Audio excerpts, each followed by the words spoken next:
In the 3rd century AD, a mysterious queen named Himiko reigned over a land veiled in both mist and historical debate. Her kingdom, known as Yamatai, remains an enigma, its exact location a source of ongoing scholarly discussion, though its true whereabouts are still a mystery. Her influence expanded fast, marking the beginning of Japan. Himiko, an extraordinary woman, rose to a unique power, emerging from the mists not only as a powerful queen, but as a shaman, deeply revered for her spiritual connection and shamanistic talents, a world where spirits and divination guided much of life, shaping political life. Across the islands of Wa, now known as Japan, Himiko's influence began to spread. An era of turmoil began to end, with clans accepting her leadership as stability set in across Yamatai, and trade routes flourished within the newly unified kingdom. The chronicles of the Wei dynasty tell of a flourishing diplomatic exchange between Yamatai and China. Rare goods crossed the vast sea, a testament to growing intercultural relationships. Rare gifts began to exchange hands, such as gleaming silk cloth or intricate bronze mirrors, signs of early international relations between these kingdoms. Himiko's death marked a transition into succession struggles, challenging stability, which is later found as centralized authority takes roots in Japan and shaping Japanese civilization into the next chapter. In the year 552 AD, a momentous gift arrived from the kingdom of Baekgang, Korea, carried carefully by emissaries across the narrow sea. Sacred Buddhist scriptures and a golden statue of Buddha. This gift marked a pivotal turning point, forever changing the spiritual landscape of Japan. The arrival of Buddhism was met with resistance. Shinto, the native faith of Japan, held deep roots in the hearts of many powerful clans who initially fought for Shinto beliefs. Debates and conflicts erupted as old traditions clashed with the new faith from across the sea. Prince Shotoku, a powerful figure in Japan's history, embraced the teachings of Buddha and encouraged integrating the philosophy into Japanese life. His vision of a unified Japan, guided by Buddhist principles, led to the construction of magnificent temples, like the iconic Horyuji, becoming enduring symbols of the growing faith. Buddhist temples began to rise across Japan, inspiring spiritual seekers and scholars to gather together, becoming prominent features of their land. Their architecture, a fusion of Chinese, Korean, and Japanese aesthetics, created magnificent houses of learning and centers for Buddhist practice. The soft chants of monks echoed throughout the halls as the profound philosophy shaped society, religion, and politics. Over time, Buddhism and Shinto began to intertwine, creating unique traditions in religion, Japanese life, and spirituality. Buddhist deities found their place within the Shinto pantheon, and Buddhist concepts enriched Shinto rituals and shrine practices. The deep philosophical concepts shaped art and prose, marking a profound cultural influence which continues through history. The year is 663 AD. The kingdom of Baekgang, a longtime ally of Japan, faced a grave threat. The powerful forces of Tang China and Silla, a Korean kingdom, were rapidly expanding their influence. Bound by historical ties and fearing the consequences of a Silla-Tang alliance, Japan pledged to support Baekgang. The stage is now set for a major clash among these ancient powers. At Baekgang, the combined forces of Japan and Baekgang clashed with the Tang-Silla alliance in a massive naval battle. The sheer scale of the conflict was unprecedented. Outnumbered and outmaneuvered, the Japanese fleet suffered a catastrophic defeat. The superior weaponry and tactics of the Tangsila forces, including advanced warships, proved decisive. What would be the price for the lost battle? The defeat at Baekgang sent shockwaves through Japan. Heavy losses and the retreat of the surviving forces shook the Yamato court. Fearing a potential invasion, Japan embarked on a program of strengthening coastal defenses and military reorganization. This decisive battle signaled the dawn of major changes within the kingdom, starting with new alliances and preparing for further possible battles in the years ahead. Baekgang proved to be a pivotal turning point in Japanese history. The defeat forced a period of deep introspection and reform. Japan began to look towards the continent, particularly China, for new models of governance and culture. This pivotal moment set in motion a new phase of development, shifting early strategies and relations between major powers of the East. A new era begins. In 717 AD, Japanese envoys embarked on a perilous journey across the East China Sea to Tang China, also called the Middle Kingdom. The voyage was long and arduous, testing the skill of navigators and the sturdiness of their ships. These Kentoshi missions were crucial for cultural exchange and the acquisition of knowledge within the kingdoms. Arriving in Chang'an, the Japanese envoys were awestruck by the grandeur of the Tang capital. This cosmopolitan city, a melting pot of cultures, bustled with activity. Formal diplomatic protocols were observed as the envoys were received by Tang officials, initiating a vibrant exchange of knowledge and customs.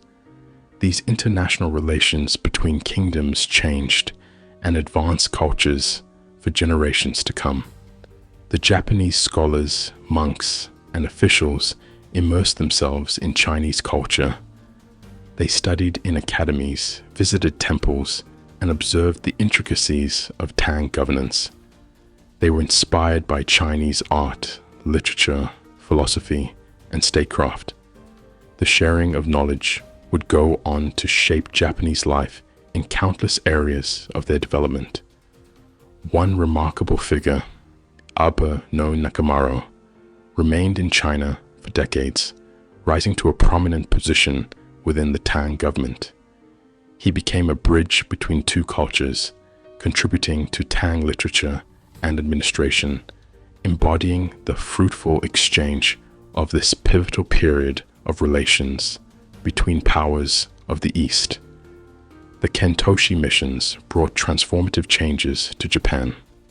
Chinese political and cultural models were adopted, including the implementation of the Taiho Code and the spread of Chinese writing. Architecture, art, and philosophy were all influenced by these cultural interactions with the mainland. These missions played a lasting role in shaping Japanese civilization as we know it. Before Heian-kyō, the capital of Japan moved frequently. Political intrigue and spiritual considerations often prompted these relocations. The influence of geomancy and feng shui played a crucial role in selecting these sites, each chosen with hopes of a more prosperous future and reign for the kingdom and its leaders. Emperor Kanmu envisioned a grand and enduring capital. His choice, Heian-kyō, present-day Kyoto, was modeled after Chang'an, the capital of the Tang dynasty. The city's design, with its north-south axis and strategically placed buildings, held deep symbolic significance, reflecting a new era in the making. Heian-kyō represented a dawn of influential relationships between Japan, Korea, and China. Heian-kyō gradually transformed into a bustling metropolis. Palaces, temples, government buildings, and residential areas sprang up, creating a vibrant urban landscape. From nobles and officials to merchants and commoners, the city thrived with life, becoming the backdrop for Japan's golden age of cultural revolution. Heian-kyō became the heart of imperial power and a cradle of Japanese culture. Court life revolved around elaborate ceremonies, rituals, and artistic performances. Unique art forms flourished, from elegant calligraphy and evocative poetry to refined court music. Japan enters an unprecedented time of intellectual and artful creation. Heian-kyō's legacy endures to this day. Kyoto, as it's now known, preserves many historical sites and traditions. Though imperial power eventually waned and the samurai class rose to prominence, Heian-kyō remains a testament to a golden age of classical Japanese culture. In the north of Honshu lived the Emishi, a people with a distinct culture and way of life. Their mountainous, forested homeland shaped their traditions and made them fierce warriors. Their settlements, clothing, and daily activities differed markedly from those of the Yamato people to the south. The differences of living contributed to tension between them and southern kingdoms, creating conflict and changing their cultural interactions. As the Yamato state expanded northward, tensions with the Emishi grew. The Emishi fiercely resisted Yamato encroachment on their lands and resources. They were determined to maintain their independence and preserve their traditional way of life, constantly fighting for land and tradition. The Emishi were formidable warriors, skilled horsemen and archers. They excelled at guerrilla warfare, turning the rough landscapes into an advantage for defensive position, utilizing their land to their great advantage in survival and politics. The Yamato court adapted to the Emishi threat. New military strategies were developed, and professional warrior groups, known as bushidan, began to emerge. These warriors, precursors to the samurai, adopted new weapons and tactics influenced by continental warfare, slowly contributing to the beginnings of famous samurai traditions of the future. The conflict between the Yamato and the Emishi was a long and arduous struggle. Eventually, the Emishi was subjugated and integrated into Japanese society. This protracted conflict played a key role in the development of Japanese warfare and the rise of the samurai class, marking the influence of this northern tribe across southern society and Japanese history to this day. The Heian court was a world of exquisite refinement. Aristocrats lived opulent lives, surrounded by elaborate rituals and artistic pursuits. The imperial palace, with its grandeur and intricate costumes, showcased the aesthetic focus of the era.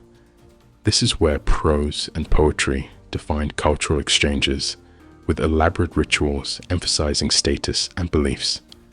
Literature and poetry flourished in the Heian court. Renowned figures like Murasaki Shikibu and Sei Shonagon captured the nuances of courtly life.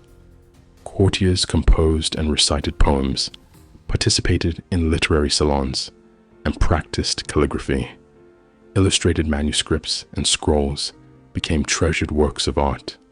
Words were like a river of exchange, shaping the interactions among citizens within Heian-kyō.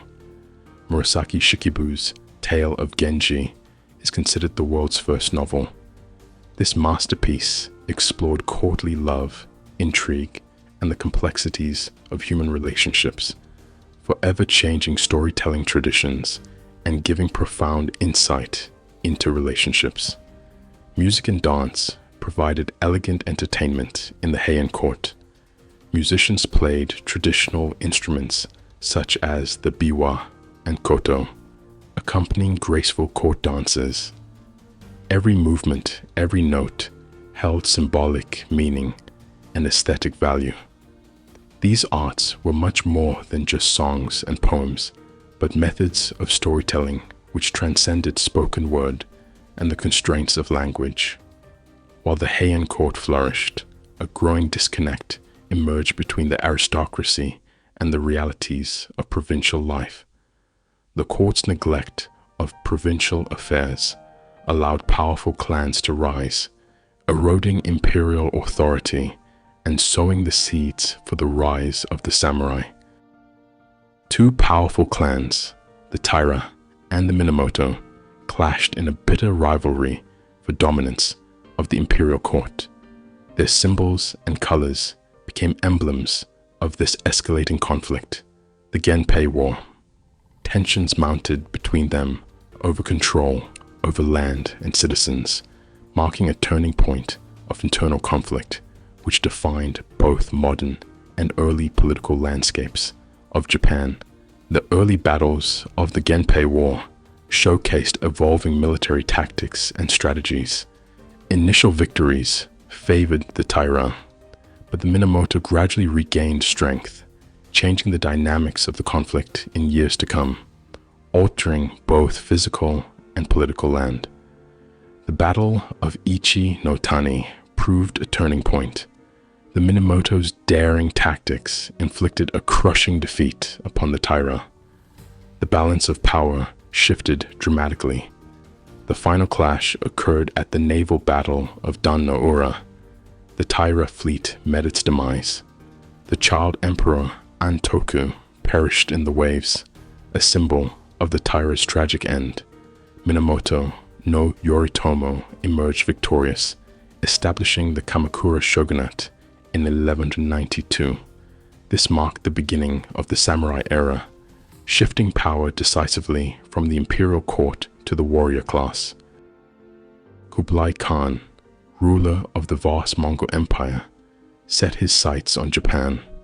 Diplomatic efforts to secure Japan's submission failed, setting the stage for a clash of civilizations, changing the social and political relationships between regions drastically. In 1274, the Mongols launched their first invasion. Advanced weaponry, including explosive bombs and sophisticated tactics, overwhelmed the samurai's initial defenses. The Mongols landed at Hakata Bay, but met with fierce resistance. What would this turning point bring? Only the future could tell what Kublai Khan's invasions had in store for Japan. What impact did his tactics and presence make? A devastating typhoon, the Kamikaze, or divine wind, smashed into the Mongol fleet, forcing a hasty retreat. This seemingly miraculous intervention shaped Japan's national identity. The gods, it appeared, had protected their land against one of history's largest naval invasions by any ruling empire at the time Kublai Khan was determined. He returned with a larger force than before to conquer and dominate across all regions in the east. In 1281, a much larger and more grand naval force sailed towards Japan once again. What will they encounter and experience upon the coasts of Japan? Once again, a powerful typhoon, another kamikaze, ravaged the Mongol fleet, effectively ending the invasion threat and marking a historical turning point of invasion by Kublai Khan's forces. These divine winds profoundly influenced Japanese perceptions of destiny and their unique, protected relationship with the divine. The Mongol invasions had lasting repercussions. Samurai culture strengthened in the face of adversity.